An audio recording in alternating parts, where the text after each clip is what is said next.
حضرت ابو ہریرہ رضی اللہ تعالیٰ عنہ سے روایت ہے، متفق علیہ حدیث ہے، یعنی بخاری اور مسلم دونوں میں تخریج ہوئی۔ آقا علیہ السلام نے فرمایا تنکح المرأۃ لاربع، لمالہا ولحسبہا ولجمالہا ولدینہا، اور پھر فرمایا فاظفر بذات الدین، فرمایا عورت سے 4 بنیادوں پر نکاح کیا جاتا ہے، یعنی عورت کو یا بیوی کو 4 بنیادوں پر تلاش کیا جاتا ہے یا منتخب کیا جاتا ہے زوجیت کے لیے۔ 4 ریزنز ہوتے ہیں۔ کون کون سے؟ یا تو رشتہ تلاش کرنے والے ماں باپ یا بیٹا جب عورت کو تلاش کرتا ہے اور اپنی زوجیت میں لانا چاہتا ہے تو یا تو اس کے مال کو دیکھتے ہیں کہ مال کتنا لائے گی، مال کتنا لائے گی، اور ساسیں آج بھی اپنی بہو کو مال میں تولتی ہیں، حال میں نہیں تولتی۔ اس کا حال، سیرت، کردار، کم گھر ہیں جن میں دیکھا جاتا ہے، بہت سی ساسیں آج اس دنیا میں بھی ایسی ہیں جو مال میں تولتی ہیں، جہیز کیا لائی ہے، تمہیں ماں باپ نے کیا دیا ہے، اور بعض گھروں میں تو خدا نہ کرے سال ہر سال تانا چلتا ہے۔ تو فرمایا یہ تو مال دیکھ کر شادی کی جاتی ہے کہ کتنے امیر ماں باپ ہیں اس بچی کے، گھرانہ کتنا مالدار ہے اور جہیز میں کیا ملے گا، یا ولحسبہا، یا خاندان دیکھا جاتا ہے کہ بڑا اونچا خاندان ہے، عزت والا خاندان ہے، ان کا بڑا سوشل سٹیٹس ہے، وہاں سے رشتہ ہوگا تو بڑے اونچے خاندان کے ساتھ ہماری رشتہ داری ہو جائے گی۔ داماد بچہ وہ سوچتا ہے کہ ہمارا بچہ فلاں کا داماد کہلائے گا۔ بولیے حضور صلی اللہ علیہ وسلم نے عین حقیقی عملی زندگی کے نقشے سے ہٹ کر کوئی بات کی؟ یہی کچھ نہیں ہوتا۔ تیسرا فرمایا ولجمالہا، اور تیسرا اینگل کیا ہے؟ اس کے حسن و جمال کو دیکھا جاتا ہے، کتنی خوبصورت ہے، جس کا ذکر میں پہلے کر چکا، اس کے جمال کو دیکھا جاتا ہے۔ اور فرمایا چوتھا سبب ولدینہا، اس کے دین اور نیک سیرت اور نیک کردار کو دیکھا جاتا ہے۔ یعنی فرمایا کہ 4 قسموں کے لوگ دنیا میں پائے جاتے ہیں۔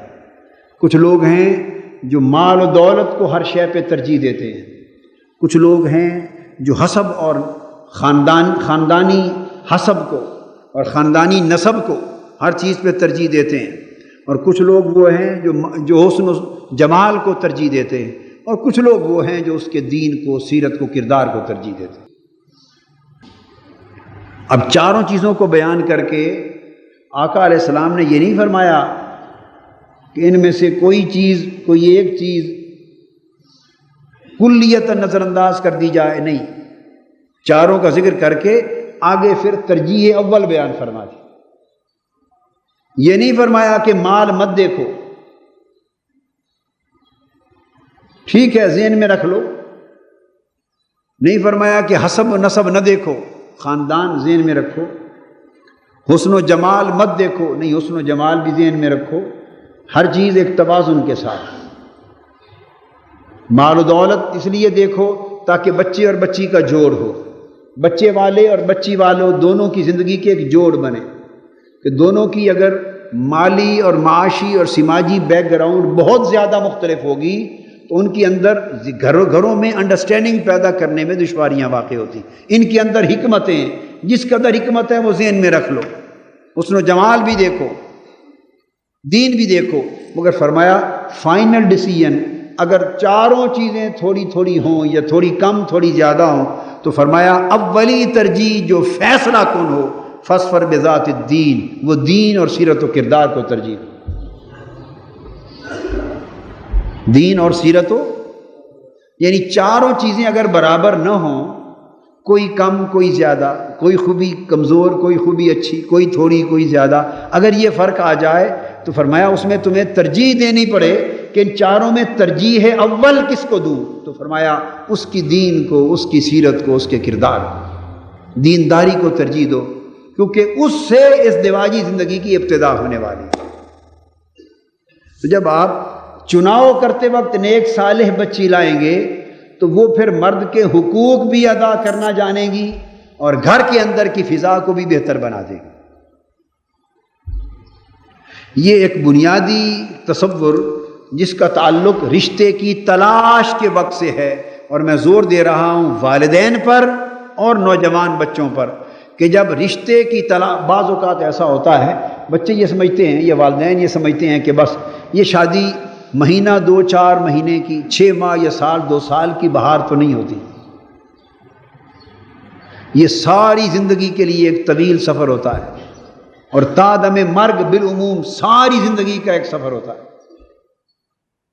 کئی چیزیں ایسی ہیں جو سائے کی طرح آتی ہیں جاتی ہیں ڈھل جاتی ہیں، کئی چیزیں ایسی ہیں جن کو ساری زندگی رہنا ہوتا ہے۔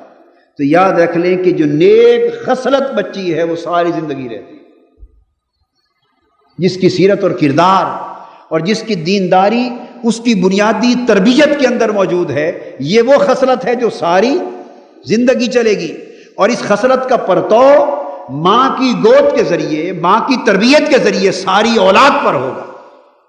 یہ سوچو کہ میں اپنی جس نسل کو پیدا کرنا چاہتا ہوں اور جس نسل نے اس گھر میں پروان چڑھنا ہے، وہ پروان چڑھنے والی نسل کس گود میں پرورش پائے گی؟ کیا؟ کس گود میں پرورش پائے گی؟ اسے تربیت کس ماں نے دینی ہے؟ اسے کھانا پینا، اٹھنا بیٹھنا، بولنا چلنا اور راہ و رسم رکھنا اور جان پہچان رکھنا، یہ سارے آداب زندگی بچپن میں کس نے سکھانے ہیں؟ بولیے باپ نے؟ ہم تو نہیں سکھاتے، سیدھی بات ہے، میں تو آپ کو اپنی بات بتاتا ہوں۔ بعض وقت مہینوں کے مہینوں باہر ہوتے ہیں، ہفتوں ہفتوں باہر ہوتے ہیں، اور لاہور میں ہو کر بھی کبھی سمجھے گھر میں نہیں ہوتے، اور کبھی ہوتے ہیں۔ جو تاجر آدمی ہے صبح نکلتا ہے، رات لیٹ آور گھر آتا ہے، اور بعض ایسے بھی ہوتے ہوں گے کہ جب وہ آتے ہوں گھر تو بچے سو گئے ہوں، اور جب جاتے ہوں تو بچے سوئے ہوئے ہوں، ایسے بھی لوگ ہوتے ہیں۔ انگلینڈ اور یورپ کی جو اور ویسٹرن ورلڈ کی زندگی ہے، وہاں تو اکثر ہی ایسا ہوتا ہے کہ منہ اندھیرے نکلنا پڑتا ہے، لمبے سفر ہوتے ہیں ٹریفک کے، اور رات لیٹ آورز لوگ آتے ہیں، کئی ڈبل ڈیوٹیاں کرتے ہیں، اور اگر جاتے آتے بھی ہیں تو تھوڑا وقت بچوں کے ساتھ کانٹیکٹ کا ملتا ہے، تو ساری ذمہ داری بچوں کی تعلیم و تربیت کی تو ماں پر ہوتی۔ اس لیے یہ سوچنا چاہیے کہ میں جسے آج بیوی بنا کے لا رہا ہوں، یہ بڑا امپورٹنٹ نکتہ ہے، نوجوانوں کے لیے توجہ طلب ہے، اور آپ کے ماں باپ کے لیے توجہ طلب ہے کہ آپ نے تو حسن و جمال پر اگر صرف مر گئے کہ بس حسین و جمیل بیوی چاہیے اور ہر چیز کو نظر انداز کر دیا، تو وہ حسن و جمال تو 4 دن تک آپ کے کام آئے گا، آپ کی اولاد کے کام تو نہیں آئے گا۔ یہ بات امپورٹنٹ ہے۔ وہ حسن و جمال کی بہار تو 4 دن، 4 مہینے، 4 سال، 5 سال، وہ تو آپ کے کام آنے والی چیز ہے، لیکن کبھی یہ بھی سوچا کہ آپ کے تو چند سالوں کے بعد وہ ہوس پوری ہو جائے گی، لیکن اس بچی، اس ماں کے پیٹ سے جس اولاد نے جنم لینا ہے، 2 4 5 6 بچے، ان بچوں کی تربیت اور پرورش اس ماں کی گود میں ہونی ہے، اور ساری زندگی پورے گھر کا نظام اس نیک بخت یا صالح یا غیر صالح عورت کے ہاتھ سے ہونا ہے۔ تو آپ کی اولادوں کی پرورش اس نے کرنی ہے، آپ کے گھر کا ماحول اس نے تیار کرنا ہے، گھر میں آنے جانے والے شخص کے ساتھ خوش اسلوبی سے ملنا، میزبانی کا فریضہ اس نے ادا کرنا ہے۔ آپ ایک ہی حسن و جمال کا ٹوکرا سر پہ اٹھا کے لے آئے، وہ اتنی بدتمیز اور بد اخلاق نکلی کہ نہ کسی آنے والے کو سلام کرتی، نہ کسی کی خدمت کرتی ہے، نہ کسی رشتہ دار کی پہچان کرتی ہے، نہ بچوں کی تربیت کرتی ہے، اور نہ گھر کی پوری زندگی میں اپنے فرائض ادا کرتی ہے۔ آپ چاٹ لیں بیٹھ کے حسن جمال کو، چاٹیں، کیا کریں؟ نتیجہ یہ ہوتا ہے کہ 4 دن کے بعد، 4 مہینوں کے بعد، سال 2 سال کے بعد جب یہ جنون اترتا ہے، اس جوان کا جنون اترتا ہے اور وہ حقیقی زندگی میں آتا ہے، تو اس وقت دیکھتا ہے کہ میں کس مصیبت میں پھنس گیا، مجھے تو عزت کے ساتھ بلاتی بھی نہیں، چھوٹی سی بات ہو تو موڈ بنا لیتی ہے، 3 دن کلام بھی نہیں کرتی، میرے ماں باپ کو تکلیف ہو تو پوچھتی بھی نہیں، بچوں کی تربیت نہیں کرتی۔ یہ سب کچھ گھروں میں ہوتا ہے یا نہیں ہوتا؟ بولیے، اس وقت اب پچھتائے کیا جب چڑیاں چگ گئی کھیت. اس وقت کیوں روتے ہیں آپ؟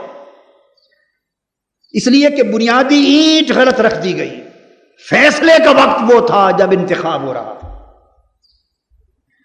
اس لیے بیٹیاں والے بھی اس طرح سوچیں، بیٹے والے بھی اس طرح سوچیں. اگر آپ کی ترجیح یہ ہو جائے تو میں سمجھتا ہوں ہزاروں لاکھوں غریب گھرانوں کی بیٹیوں کی زندگیاں سنور جائیں. وہ جن گھروں میں اس لیے کوئی نہیں جاتا کہ مال زیادہ نہیں ملے گا، ان بیٹیوں کے ہاتھ بھی پیلے ہو سکتے ہیں. جن گھرانوں میں اس لیے کوئی نہیں جاتا کہ نیک اور دیندار بچیاں تو ہیں مگر بڑی حسین و جمیل نہیں ہیں، ان کے ہاتھ پیلے بھی ہو جائیں. ممکن ہے وہ بچی حسن و جمال میں یا مال و دولت میں یا خاندانی وجاہت میں تھوڑی سی کم تھی، مگر سیرت اور کردار میں اور خصلت میں اتنی اچھی تھی کہ آپ کے گھر کو جنت بنا دے گی. یہ وہ بنیادی نقطہ ہے. یہاں سے آپ کی زندگی کا ایک ٹرننگ پوائنٹ ہے. اب آپ کی سمجھ میں بات آئی ہے، اپنے تخیلات کو بدل لیں. اور ایک واقعہ ایسا ہوا کسی کے لیے، کسی نے اچھے نیک صالح رشتے، نیک بخت باز بچیوں کے پسند نہیں کی، حسن و جمال کے چکر میں رہا، اور پھر جا کے شادی کی. سال کے بعد ملا تو رو رہا تھا کہ اچھا سلوک نہیں کرتی میرے ساتھ. ایسے مشاہدے ہوتے رہتے ہیں، صبح و شام ہوتے ہیں. تو میں تلقین کرتا ہوں ہمیشہ اس بات کی کہ رشتے کا انتخاب اور رشتے کا چناؤ کرتے وقت سوچ وچار کرنی چاہیے.